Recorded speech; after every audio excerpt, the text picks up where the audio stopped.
Welcome back to Just You and Me. I am Adam, but as you can see, this is not Donna. We have a guest host. Donna is on vacation this week, and we all know she needs it. She does a lot of way too much stuff with the Karen Reed trial, as well as Blake Lively and all that other stuff that I truly don't understand. So we have someone else, and someone actually that we've mentioned on our podcast a few times by the name of Josh Smith. Josh, what's going on, man? Hi, Adam. What's going on? Yeah, that's right. I am one of your Disney adult friends. Well, Disney adult-ish. I'm not wearing a Disney outfit. We're adjacent to Disney adult. Let's Disney not, adult adjacent. We're yes. children at heart, Disney / normal human beings. Yes. Yeah. Yeah, we hold normal jobs. We have normal friendships. I do build Legos when I'm bored. But okay, yes, we are still normal people. True. And I send you links for new Legos as well, because I want to keep allowing you with this, with the thing that you do. That is true. Thank you for that. And Josh and I go way back. We both went to USC together. We were in Jewish fraternity together, AE Pi. He is quite a bit older than me, and not that much older than me. He just hates when I say that. He is, I think, 4 years older than me, something like that. Do we really want to get into your specific age? I'm 49 years old, Adam. I'm going to be 50 in almost exactly 1 year. Just jumping into that old age. That's there's a lot to unpack there, but we'll get to it. There is. So we spent a lot of time in a fraternity house, being pretty drunk, being pretty stoned, watching Dark Side of the Moon with Wizard of Oz, not knowing what Roger Waters was going to be today, but enjoying Dark Side of the Moon back then before we knew how anti-Semitic he was. Yeah. So it's good to have Josh on. As I said, Donna is on vacation, which is great. As I said, she needs it, but we have Josh here, and I feel like Josh will be a good addition to this. I know he has a lot to say, a lot of interesting Jewish anecdotes from his lifetime and all that good stuff. So welcome, Josh. So excited to start this off with you. Thank you. I'm excited to be here. I'm a big fan. I've known, it's funny, we go way back, but I've known Donna also through mutual friends, which we didn't figure out till later on. Yes, very true. And I'm, I guess, other than being a Disney adult, I might be a Just You and Me super fan. So I'm especially excited to be here. We need as many as humanly possible. Are you the ones that keep leaving the very nice comments, and like maybe you have different accounts and just leaving nice comments and different names?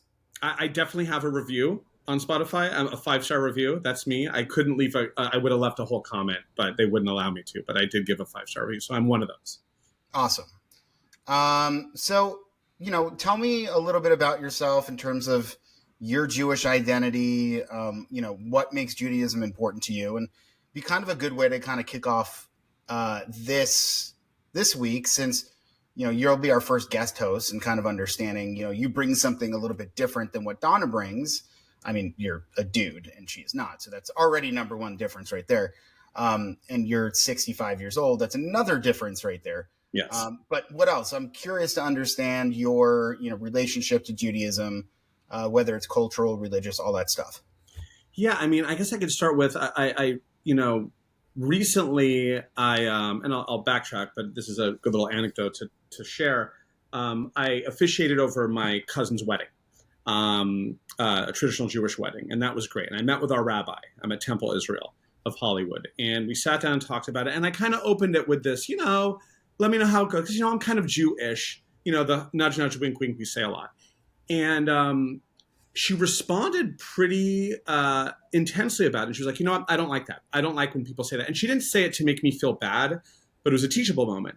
And, she kind of said, look, the idea of Jewish, like, there's an intonation of like, well, I'm Jewish, but I'm not really Jewish because I don't want to be too Jewy, and you really need to take a pride in that, right? You don't have to be ultra Orthodox. I'm Reformed. So I think that's part of the joke, is us Reformed Jews are Jewish. But the bottom line is I was bar mitzvahed. I went to Hebrew school. Majority of my friends happen to be Jewish. although I have plenty of other friends as well, but that just happens to be the case. I naturally joined a Jewish fraternity. Our kids went to a Jewish preschool, and they're going to Jewish summer camp, which I know we'll get to at one point. And I think it really opened my eyes, and especially with everything that's been going on lately, where like there is a bigger sense of needing to be proud to be Jewish, and especially having kids. I think that really hit hard. It was like, you know what, I'm Jewish. I went to an Episcopalian high school, but it's okay. I'm Jewish. And I think my history was, I had, very close to my grandparents. So that kind of 2 generation ago, tradition, everything's about family, everything's about food, everything's about holidays, all the typical things that come along with being Jewish. Bar mitzvah, I did not go to Jewish summer camp, or sleepaway camp for that matter, which I truly regret. But I have naturally gone into, like I said, the fraternity, kids in Jewish preschool. Our kids, have been going to Hebrew school since after preschool, just to kind of keep that going. I mean, I remember one thing that hit me hard was our daughter Zelda, which, by the way, my last name's Smith, so we named our kids Zelda and Ezra to really, again, Jewish, but we really had to Jew up the name. So there's no point of Jewish. We're Jewish. Yeah. The Smith is not working. The Zelda and Ezra are working hard for you. Ellis Island really did a number with Smith.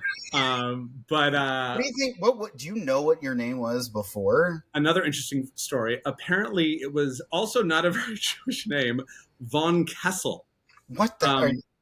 You sound like you come from an important family. I'm a Jewish kid from the Valley, single mother, only child, but apparently we come from landowners in Deutschland. I don't know.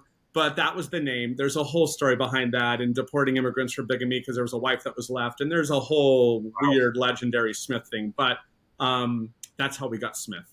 And so, we had to Jew up the names. And so, it is very important to us, especially now. When our daughter graduated preschool and went to, she went to Carpenter. She's now at Campbell Hall Episcopalian School. And those are Carpenter, and that's San Fernando Valley, Los Angeles area public schools. City public elementary school, amazing school. And you would be silly not to send your kids there. It's so great. But we didn't send her to Hebrew school right after preschool because we thought, okay, let's let her take a break, let her just kind of go out there and assimilate, amongst everyone else. And we started realizing once our son, who's younger, was going to preschool and he'd come home and do all the prayers. If we did Shabbat or any Jewish holiday, she wasn't really reciting the prayers anymore. And there was a moment that hit us, and we're like, this is not good. We need her in there. And so we immediately got her into Hebrew school that next year, which she's been doing every year. We also chose for our son to put him right into Hebrew school after he graduated, preschool as well. And ultimately, again, following throughout my life and now with kids, my wife is Jewish. We do not do Shabbat every Friday, but we try to make it a point to do it whenever we can. It's very important in our lives. And I think you bring up a good point when you say the Jew versus Jewish and the ish at the end where you're sort of Jewish, and it's always, I believe me, I've said it too, and I think it's just kind of, if you're a Reformed Jew, you kind of live with that, and I think a lot of that that idea of being Jewish was kind of put to bed after October 7th, and I think just we all kind of banded together, and it was interesting that you bring that up, that your rabbi said that, because Jonah Platt, who we talk about all the time on this podcast, who has another podcast called Being Jewish, he mentioned that in one of his earlier podcasts about one of the earlier episodes about how doesn't matter how much you practice, how much you don't. You're Jewish. You're a Jew. You come from a long line of Jews, and you don't have to qualify. There's no hierarchy or way of being more or less Jewish. Yes, there may be certain sects of Judaism that believe you're not going to be as Jewish as others because you don't practice as much as others. However, when you really think about it, we are all Jewish because of where we come from, our history, our culture, everything. And I think people tend to forget that. And I think they really definitely didn't think of it that way until October 7th because of again, everything that happened, and there's a lot of as October as terrible as October 7th was. I think what it did is kind of awaken a lot of people who are Jewish to really kind of focus in on their history, on what it is, what Judaism means to them, and also kind of increase the amount of things they do with their family that pertains to being Jewish. Like you talk about Shabbat dinner, we've tried to do that even before October 7th, but I could see the frequency happens a lot more. We do a lot more get-togethers with other families, other Jewish families to celebrate, because we understand that Judaism has a very deep-rooted association with community and bringing together people that are nearby and celebrating and doing all those things. So I think it's very important for Jewish people to, yes, like you said, not say we're Jew hyphen-ish. We're Jews, and that's what we are. And I think a lot of that came from a lot of us who don't look at Judaism, and we're not dogmatic, basically, right? There are certain sects of Judaism that are, like any other religion, very dogmatic. This is the law. This is everything. A lot of us Reformed Jews are like, okay, I don't know what I believe, but I know my tradition, and that's what matters. And I think that was our reluctance. If we're not super dogmatic, we say we're Jewish, right? But really, here's the thing. We are kind of boxed into a culture by everyone who doesn't like us, right? Whether it's our religion or not, so you're Jewish, you're this, you're a culture. And we are, and we need to embrace that. And it's not just necessarily dogmatic religious belief. It is the culture. It is the traditions. It is the fact that, time after time again, we're constantly fighting for our survival. And, it's happening more frequently than it ever has now. And so I think that, that's another reason why it is so important for us to do these things. And, there's moments where, we have, there's another, friends of ours that are not Jewish. And we were just talking about getting together. And they said something that literally almost brought me to tears. She was like, yeah, we got to get together. Why don't we do Friday? Let's do a Shabbat dinner at our house. They're not Jewish. And there was that moment of like, they wanted to experience a Shabbat dinner at their house. They're not Jewish, inviting us over. They know that it's important to us. Yeah. And that was a beautiful moment. And, it's like, that's the thing. Embrace it, whether it is, whether you embrace the religion as religion, whether you embrace the culture as culture. It's all these things at once.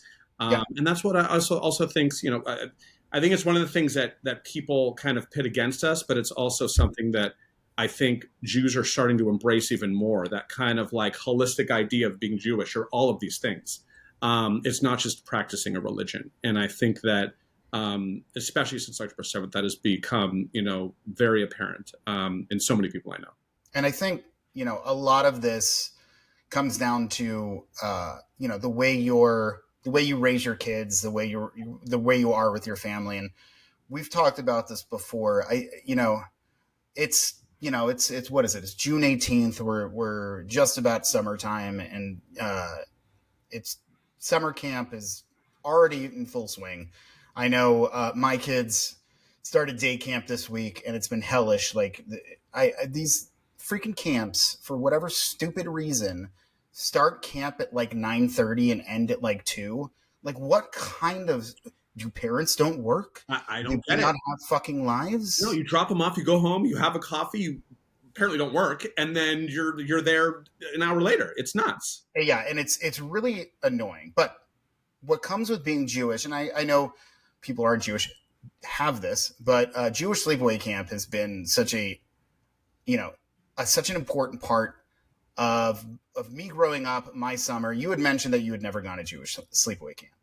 So let me school you a little bit on this, because there are good parts and bad parts, and as a dad, you're going to have to know what's going to be a bad part for you, simply because you have a daughter and she's going to be going to camp, and who's already saying, "Can I kiss a boy this summer?" And well, you see this, and how old's your daughter?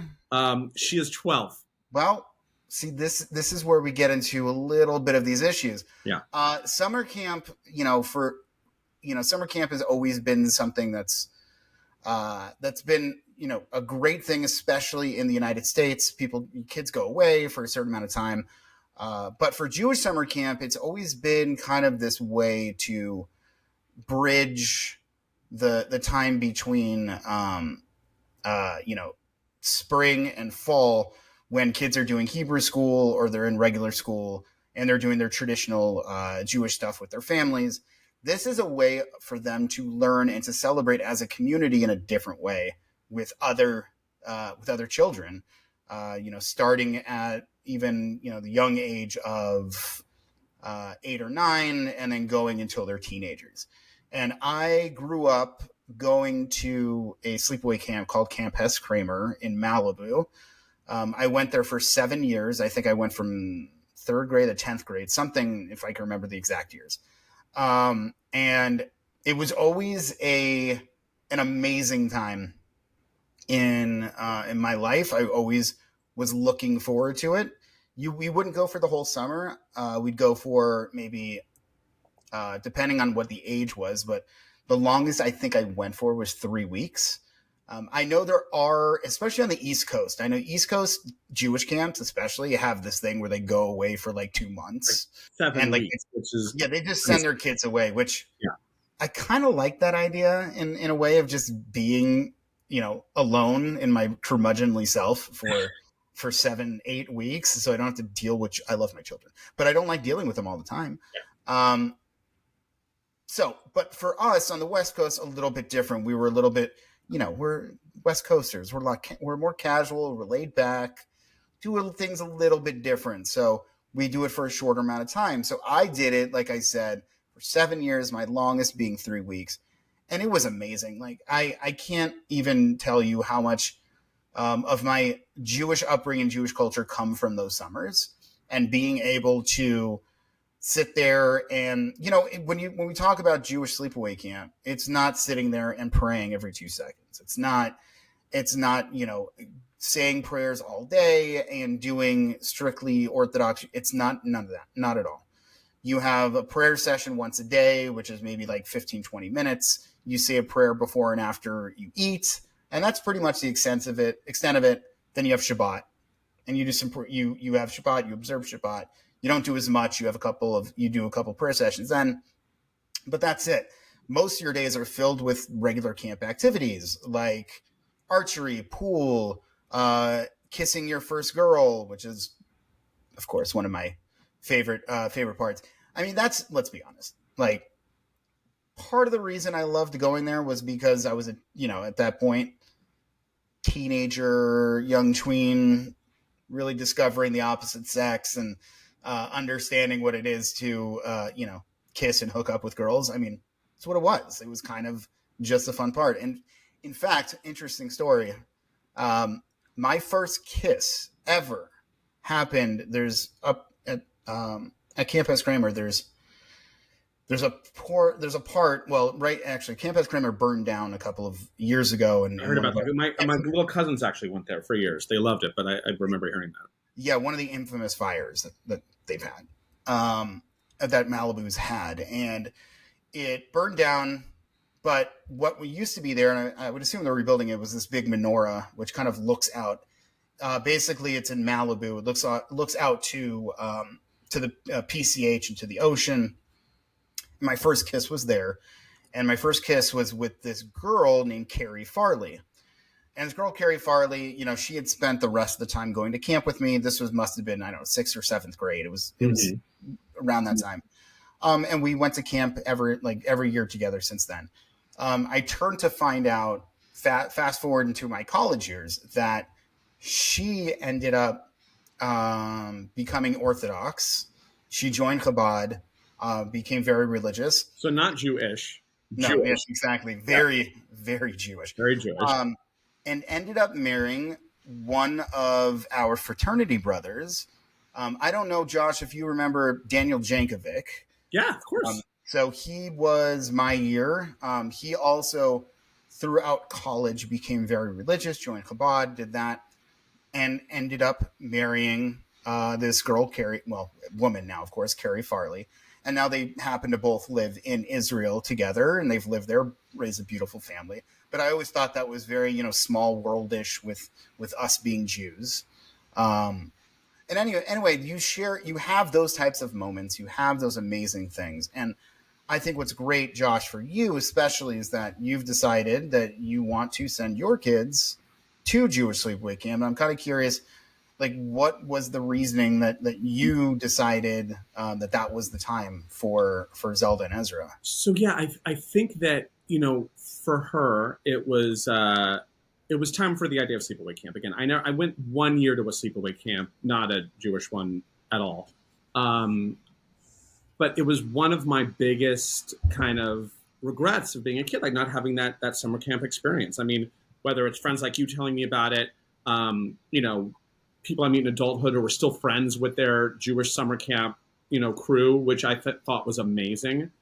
To have like, you've got your school friends, your friends, and then you have a whole like sleepaway camp group of friends that you can carry on through the rest of your life, which I thought was just incredible. Right. By the way, the other part of that is what's cool about sleepaway camp, summer camp, is that they don't know what your personality is at Well, school, and right? that was one of the things Zelda was so excited about You going. She was you like, can I get to just be a new change. me. You 100% do. They don't have any notions, preconceived notions. So Yeah. when you end the school year and then you start the school year again, you have that same kind of, people think you're the same person. But at summer camp, you are a different human being, because you may have someone that you already know, but you still can be a different person, and you still, it's a very unique experience. Well, and one of those things where it's like, as a kid, I don't know that you're necessarily shifting, again, kind of who you are every day and your experiences. You go to school and you're in school all the time, right? Then you have summer. But to be able to like, then you graduate school and you go to college. Now you're like, okay, I have to reinvent myself at this whole new place with all these new people and, this and that. It's kind of special to be able to do that twice a year between like going to school, going to summer camp, going to school, going to summer camp. I think it really prepares them as adults. It prepares them to make, get out of their comfort zone, make new friends, not the ones that they just have that are always there. And look, my wife went to a Jewish summer camp. She went to Ramah, which is a little more conservative than Elanim, which is where my daughter goes, and my son is going to start this year. A little more reformed. But we wanted her to experience this. And so the first year we did, there's like a starter session where you go for 2 weeks. Just wanted to make sure. First kid, our second kid, which is, I'll tell you in a second, we're just throwing him in for the full 3 week session. Second kid, like, who gives a shit? She did the starter session. And so we did that. And, you show up there and the handoff is, it's tough. I mean, it is. It's like, it's a bit heartbreaking. It's only for two weeks, but you're nervous. But the cool thing is, and this goes back to your experience, Sarah, we showed up there and there are other families we knew. There's people that went there that now send their kids there that we know. There were kids that she found out that were friends that were going there that she didn't know, because it is LA Jews, especially Valley Jews, it's such a small world. And so we instantly felt chill. I mean, a girl that I went to school with was the nurse checking out all the kids as they walked in. I'm like, oh, Tracy, oh my God, no way. So there was just, you walk in and again, such a Jewish experience. You feel comfortable. Everything's great. So we let her go, and we picked her up after the 2 weeks, and she didn't want to leave. And that's all we wanted, right? We wanted her to be like, I love it. I don't want to get out of here. So the next year, which was last year, she did the full 3 week session. And again, she had an amazing time. And so this year, selfishly also, for us to have a little bit of time to ourselves, we're like, guess what, Ezra? You're going right into 3 weeks, and you're going to have the best time ever. And at first he was complaining, didn't want to do it. And so as the wonderful parents we are, we simply signed him up without his blessing. And you're going to do this, damn it. We didn't even say a word. We just signed up, paid the money. We're like, he's going. We don't even have to discuss it right now. And he's really excited to go. And again, he'll be fine with the full 3 weeks. And I just, I want them to have this experience. I want them to, Zelda has some friends that she's reached out to now after, really one full session that she's hung out with during the year. She'll, call once in a while. And I just think that to not have experienced it like you did, but to be able to see it in your kid is so great. And I just want them to have that experience. And quite frankly, selfishly, this summer, it's going to be amazing to have 2 weeks. Like, I don't even know what we're going to do. We're like, do we go away someplace kind of close? So we'll figure that out for sure. Well, you got 3 weeks, so you go away for. Oh my God, should we go to happy hour? Okay. Should we go to dinner? Don't need a babysitter. That's great. I mean, even the mundane is going to be amazing. And sorry to relate into us, but it's a little bit about us. You remember those years? You remember those years that you had before, when you got married, but before you had children, like those kind of like honeymoon years, where before like your real life kicked off with a family. you had those. So I'm envious. I mean, we are sending Bellamy, who's our oldest child, 9. It's her second year going. Mhm. We did even a shorter starter set last year. She gets very anxious with these things. So last year, so As she's all going. Jews do. It's a I, Jewish thing. very Another much curse of is. ours. Yeah. So we're going to a summer camp called JCA Shalom. So Mm. if for those who don't live in Los Angeles, there's apparently 8 million Jewish sleepaway camps in the Southern California area. And it's ridiculous because every time I talk to any of my friends, they're like, oh, I'm going to this camp, this camp, this camp. But they're all different camps. It's like there's like 5 big ones. And 3 of them burned down because they were in Malibu and now they're getting rebuilt. Anyway, so my 9-year-old's going to JCA Shalom. She went last year, had a fantastic time. It was a short trip. This is going to be even longer. And what's also interesting about this, and I always find this to be very, very cool, was that when I went to camp back in the '90s, we had a song leader. Like usually, what they'll have is after you eat, usually after you eat dinner, there is kind of a song session. We have a song leader come out and there's song books. And you sing for about, I don't know, 20, 30 minutes. Kind of fun. Everybody gets into it. So we had this song leader, and his name was Robbo, and he was always kind of a camp favorite. Bravo. Robbo, Robbo, Okay. always a camp favorite. So he was with Camp S. Kramer. He was there the entire time I was there. Weirdly enough, he is now the song leader, still a song leader at Bellamy's camp, JCA Shalom. So Bravo. Generational guy. That's amazing. it's very funny to see the fact that, I mean, it's 2 different camps, which is crazy, but also the fact that now he's the song leader at another camp. And it happens to be my daughter's camp. So I thought that's very cool. And that really sealed the deal for me, because that was one of my happiest moments was during those song sessions and having Robbo lead it and singing, Jewish songs, traditional Jewish songs, singing even like American folk songs, doing all these cool stuff. And now Bellamy is singing pretty much the same exact songs. I mean, that's that's beyond just sharing the experience at camp. It's like Yeah. sharing Robbo. That's amazing. I mean, that's incredible. And that's the thing that also is amazing is I hear so many people that are involved stay involved, whether they're working there, whether they're volunteering there. Did you end up becoming a counselor after being a camper? Like, how long did your tenure go at your camp? And what was the difference between being camper and then counselor? I'd imagine it's like there's probably something. I actually did not become a counselor, and that's because the summer after my last camper year, I just I wanted to stay close to home for a few different reasons. So I was a counselor at a day camp, and then the summer after that, I ended up going to Israel for the summer. It's where I met Donna on that trip. So I never was, but I do talk to, I would still talk to some of those friends that I had at camp and who became counselors. And I mean, it becomes even more scandalous. I mean, you're older teenagers, you're still teenagers, you still have the same stupid hormones. So it's all of that just amplified because you have authority and you don't have that many people breathing down your neck to obey camper rules. Yeah. So yes, I've heard stories that I never got to participate in. But yes, I know it's definitely something that I would have liked to do. It's kind of just not the way it happened. But let me go back real quick to the whole kissing thing, because it is very interesting, because I think, to me, camp was so many different things. It was so many amazing experiences. And I think we can all think back, and whether your first kiss was amazing, whether your first kiss was absolutely horrifying, it is still a memory that is important. And it's still something that you will probably remember for the rest of your life. So if Bellamy had that same question to me that Zelda had to you, I would say, yes, you can, but obviously be careful and do it. And, don't be forced into it, be in the right mind frame. But Jewish camp is meant for these things. It's meant for a lot of your firsts, a lot of these types of experiences.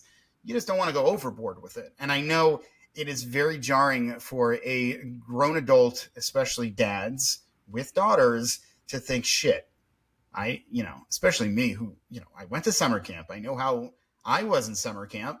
The fact that, like, shit, my daughter's going to be all in that mix and dealing with that shit and dealing with idiot boys like me, like I was when I was a kid. So I hear you when it comes to that, but it's still something that it's a first, and it's something that's that's going to stay with you.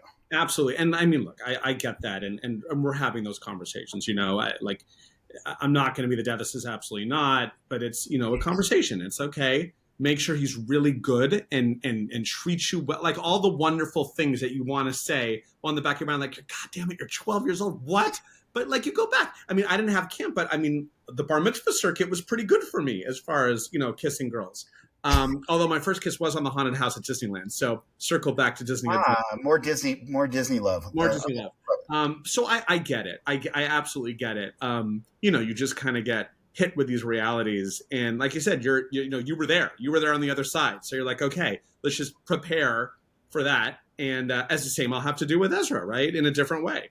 But I totally get that. That's my experience, and that's why, again. I don't think Ezra's going to ask your permission, by the way. No, of course not. You still have to be like, be the good Jewish mensch, Ezra. You want to be the mensch. You don't want to, it. And so, anyways, it opens up the conversations. But I guess that's also part of it. It's like, that's also part of the experience I didn't have, right? And I want them to make the most of it. Not the most of it, make just enough of it. And just enjoy it, and so then they can have conversations with their kids. And that's the other thing. And that, again, that becomes the essence of Judaism. It becomes tradition, right? In modern days, it's summer camp. And, it's just adding these traditions to keep to keep the culture alive, right? Yeah. Yeah. And I think it's just important, especially this day and age. And it's interesting because for me, Lauren, my wife, she never went to Jewish sleepaway camp.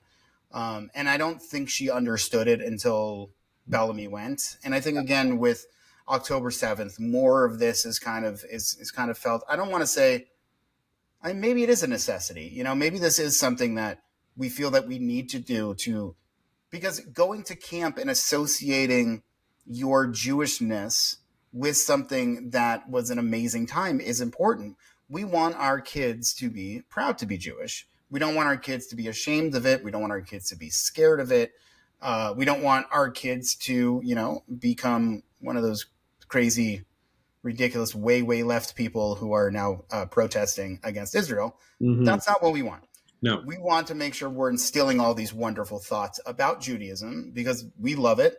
Not necessarily everything about the religion, but it's the culture and everything that we love. And we want to make sure our kids are having that as well. So that's why I enjoyed it. And that's why I'm so excited. But I am jealous that you have that 3 weeks this summer because, dude, Lincoln, who's still sick, she's not ready to go to camp. So I'm counting down the years for them to overlap. Even if just for one summer, it's going to be the best summer of my life.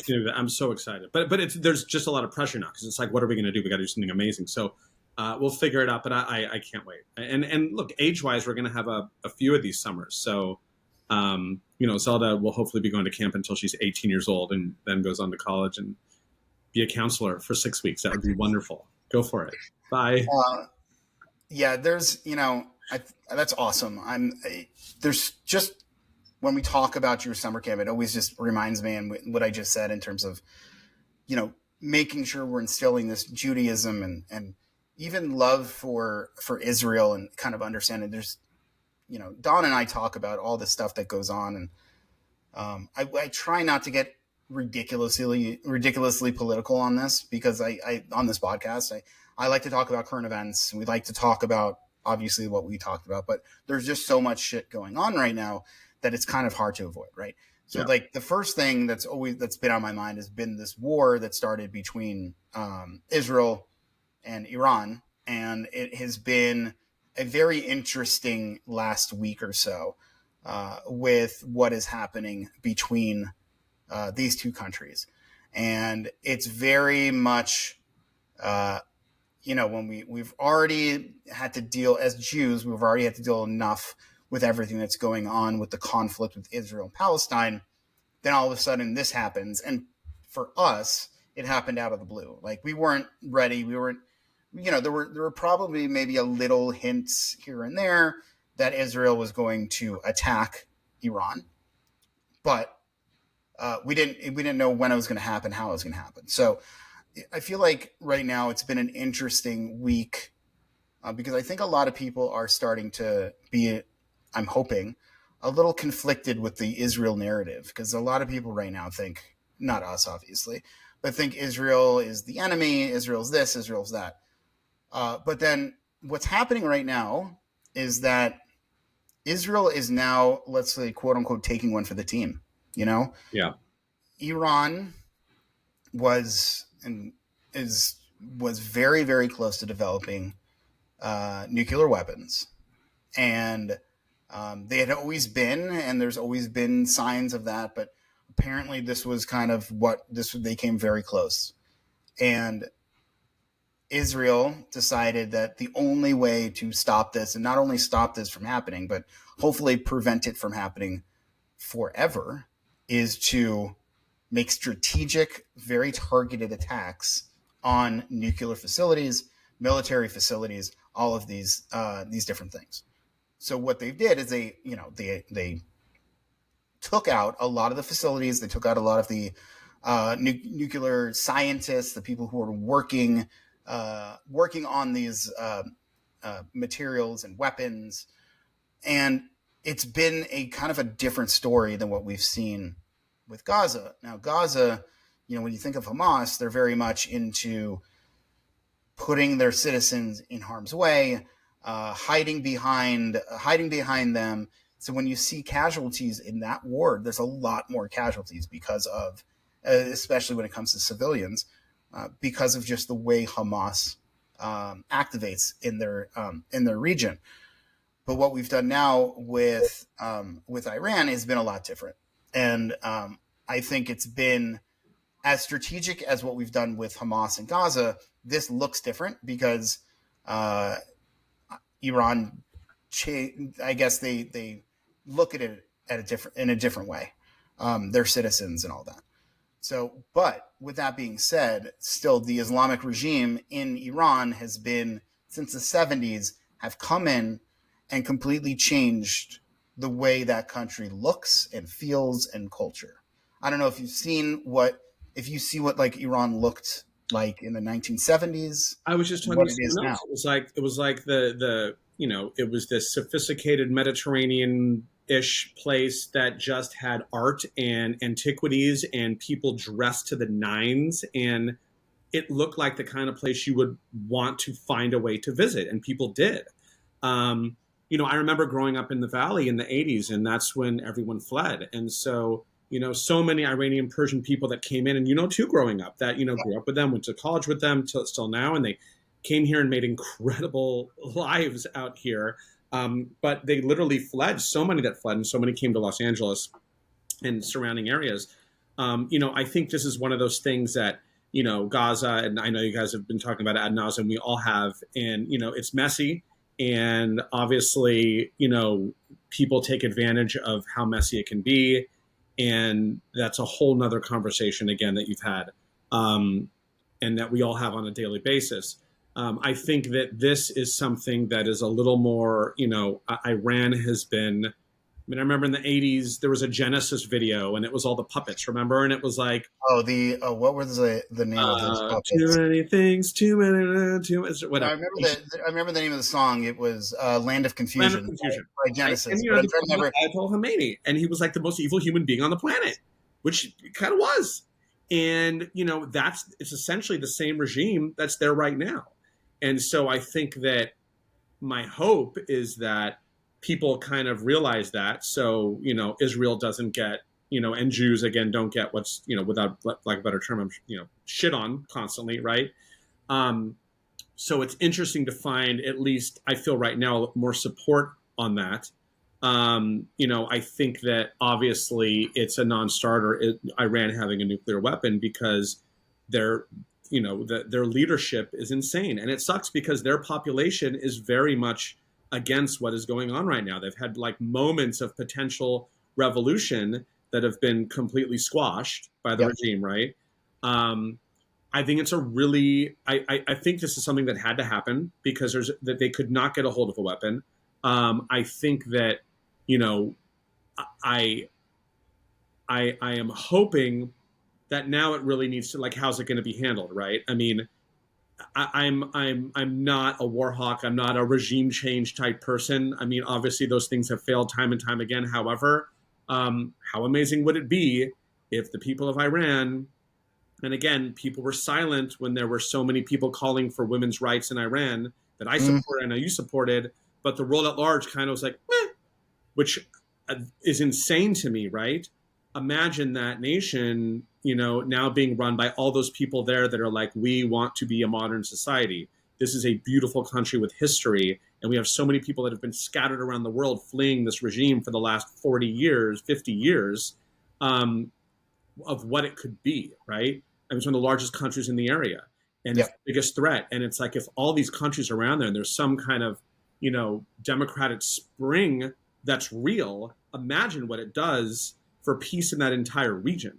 And I think this is a very, very important time. I'm glad it happened. I just hope it, I don't know what's going to happen tomorrow, but I just hope that it will find a way to remedy some of these, um, you know, truly frightening realities of what that place has been for so long now. Yeah, and like when we talk about what it's been, we talk about the 70s, like you were saying, it was this hotbed of just culture and art, and you see pictures back then. You see women dressed like they want to dress, however they wanted to dress. They were allowed to. You can't tell if Now, it's Tehran or Monte Carlo. It's like literally you're looking at this picture like that's Monte Carlo. You'd be like, okay, and it's Tehran, right? exactly, and then now they're killing women because they're not covering their heads. They're not covering. So there's such a stark contrast between what was then and what is now. Now, I agree, the whole war hawk thing. I wouldn't want to do this. I wouldn't want Israel to do this, um, just to change that part of it. But in reality, what the issue was and still could be is the threat of that country, Iran, having possession of nuclear weapons. Now, will overthrowing the regime because of this happen? It very well could, and it's going to be a twofold. We could, kill two birds with one stone, which would be get rid of the regime and get rid of the nuclear weapons. And I think that's obviously a benefit to everything that could happen. So we will obviously kind of just look and see, what continues to unfold there. It should be pretty interesting. When I think about it in the U.S., I think the U.S., you know, we have been attacked. The Jews have been attacked so much verbally and now even violently with a couple of things that's happened in the past few weeks over the Palestinian conflict. I haven't heard too much kind of craziness regarding this conflict, and I think a lot of that is, I don't know why we haven't. I'm assuming a lot of it has to do because there's been a lot of stuff going on in our country that people are fed up about and are protesting about. And we talk about the protests. Don and I talked about the protests last week, but obviously there were more protests this week. So there hasn't been a lot of conversation from the either the radical right or radical left on what's going on there. So Well, the I'm conservatives hoping block and chew gum at the same time, right? So, it's like, very there's the neurotic Jew in me is like, it's just a matter of time, Adam. Like, someone's going to find a way to blame us for whatever. But it does feel different, and I'm hoping that it's not just because we've been, people have been distracted by everything else that's going on right now. I hope that this actually is different. But you look, it remains to be seen. We've got a whole summer to figure out how this thing goes, and it's changing by the minute. And Um, speaking of back home in the U.S., there's another thing that's going on which I've been following. I don't know how much you're following it, and there's a reason I'm following it is because I think it's massively, not massively. I think it's maybe massively important. Right now, there's the mayoral primaries happening in New York. It's basically the who's going to be the Democratic nominee for mayor of New York, and it's been a very weird time for that city. Uh, we've seen so much in the last 2 years since October 7th with New York, with Columbia, NYU, a lot of those colleges being a hotbed of anti-Israel, anti-Semitism, all of these things happening. And now, when we look at the Democratic candidates, we see two frontrunners. One of them being Cuomo, who was the last who was a governor of New York State, who he had his own kind of Me Too issue or some other shit that went down. So, not an amazing candidate, but if there's one to get behind right now for me, not that I have a say in this, it would be him because I think he has the best chance. And when I say the best chance, I'm saying because there's another candidate on the ballot. His name is, I think it's, what is it? It's Zohran Mamdani, I think is how you pronounce it. Now, Zohran is and admittedly so, he's a socialist. He is very much on the way left. He is part of that, anti-Israel, and a lot of us would say anti-Semitic movement that's been happening. And when you think about New York, and the population of New York and the population of Jews that live in New York, when you think about Jews all around the world, it's always Israel, New York, and LA. So New York is always going to be a big part of that. So if we have, let's say, a mayor that comes in, or at least is challenging for that mayoral seat, who is somebody who has no problem saying globalize the Intifada, that becomes an issue, and that becomes very scary.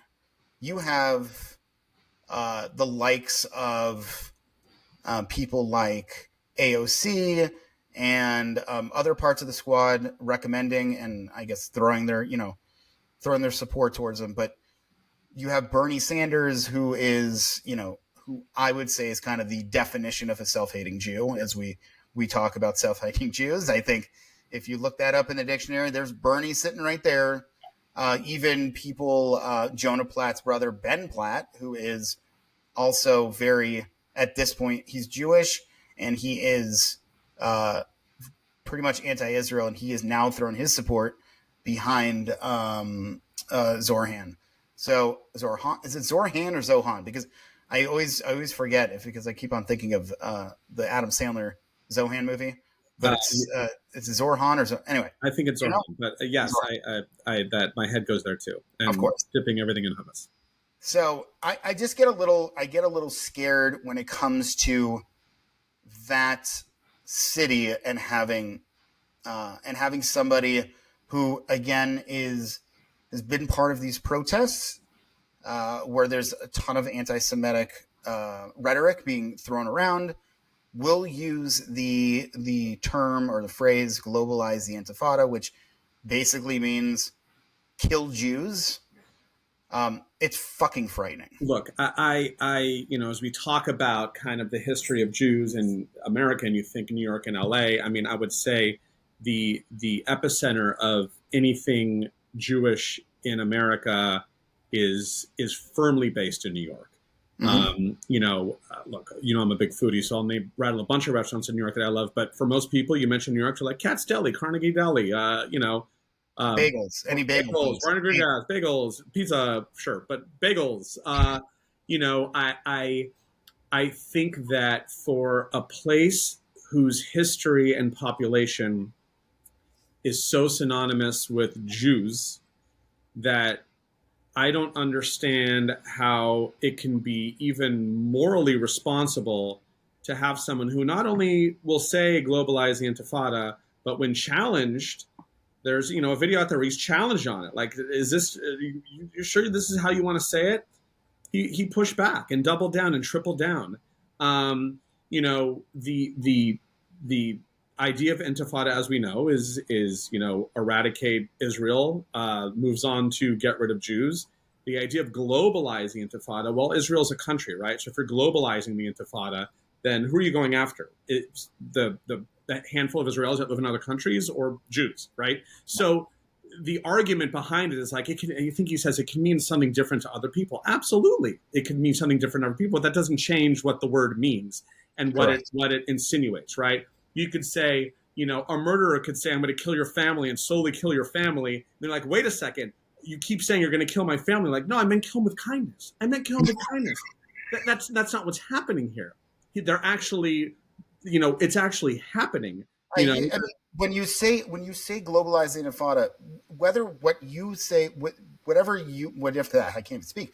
When you say it, when I'm saying he says it, he may mean one thing, but it means something different to somebody else. Exactly. And that is basically telling it's activating other people to do heinous fucking things. We have seen Josh Shapiro get his house caught on fire. People just got killed. They globalized the Intifada and killed 2 people in Washington, D.C. who happened to be... And throwing Molotov cocktails at Holocaust survivors. Yeah. This is what globalized the Intifada. This is what it looks like. And this is why words have consequences and words have meaning. And let's not even talk about From the River to the Sea, which obviously has a very distinct meaning. He pushed back on that as well. Now, again, everyone can have their own opinion in this country. That's the beauty of this country, right? I completely disagree. I think if it incites violence, and I think legally you're not allowed to incite violence, right? However, you can do that.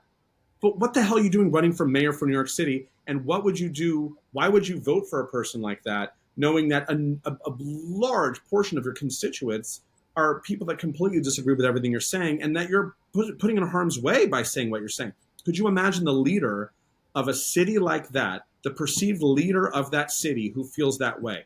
What door is open to another crazy person that's like, well, my mayor's okay with it, so I guess it's all right to do. I mean, it's just at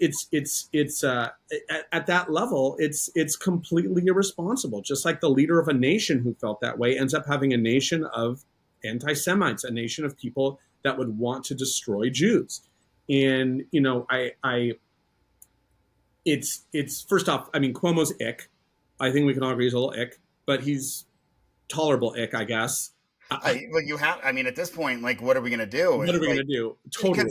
Because they're the only 2 that are leading in the polls for that. And also what I've heard, sorry to cut you off, but what I've also heard is that even if, no matter what, if Cuomo loses or if Zohran loses, then the Democratic nominee, they can still run on the general election when it comes to, they can become independents or become another party. So this is not the last we're hearing of either of them. I would rather Cuomo win as the Democrat, because still, as much as we hate, we're sick of 2-party politics, still having the D next to his name is still more beneficial than having this other guy who wants to globalize an Intifada with a D next to his name. 100%. And again, it's not our battle, but at least we can spread awareness like we're doing right now. I didn't know much about it either, quite frankly, until we spoke about it. It's just these are the things that we as Jews have to kind of really pay attention to now. It's just the thing that's scary is the fact that he's so close means that there's a ton of support for what it is he's saying, and what it is he refuses to denounce. The reason I'm smiling is because I don't know if you watched the last season of Daredevil. I did, yeah. But Kingpin becomes the mayor of New York, and it's obviously not the same rhetoric, but the rhetoric that he preaches is still very strict rules, very all this. And this is a person that everybody knew was bad, but still decided that he was going to be mayor of New York. Yes, I know it's a fucking comic book TV show, but there is some reality written in that, with the fact of having a candidate that practices what I consider to be, I guess, partially evil when he uses these terms and he uses these phrases. Um, that is this close to becoming the mayor of New York. It is, Mayor of again, New York, the most, arguably the most important city in our entire nation, one of the most, storied cities on the planet. It's like, look, governor of New York, that's one thing. Most of New York is upstate New York, right? I mean, New York City is New York. And so the mayor, as we know with Giuliani and other people that had incredible power just simply by being mayor of that city, it's a really big job. It has a lot of influence, and people listen. And look, art imitates life. I mean, comic books. You want to get into the weeds? I'm kind of a comic nerd also, but they are very much rooted in current events and philosophies, and these guys that write them are not, especially some of the classics, are not dummies. So it's something to actually be aware of and be very concerned about, especially because in instances like that we know how it ends. Well, let's save the Jewish comic book discussion for next time. I think we got to wrap it up for this session. But Josh, dude, appreciate you being on with me. This is probably one of the most sober conversations I think I've had with you, because I feel like most of the time we are drinking either at Disneyland or before we see a movie or out at a bar, or of course, ridiculous times at a fraternity house. But it's been pretty awesome, Josh. Yeah, likewise. Thanks for having me. I mean, I hope I did okay. This is my first time on a podcast, but talking to you is always easy. So this was a great experience. Thank you. And then everybody else, thank you for watching this episode of Just You and Me. Please share it with everybody. Share it with your friends. Make sure to like, subscribe, all that fun stuff. Leave some loving, supportive comments. We really appreciate it. We want to keep this going. So that's about it. We'll see you next week. Thanks again. Bye.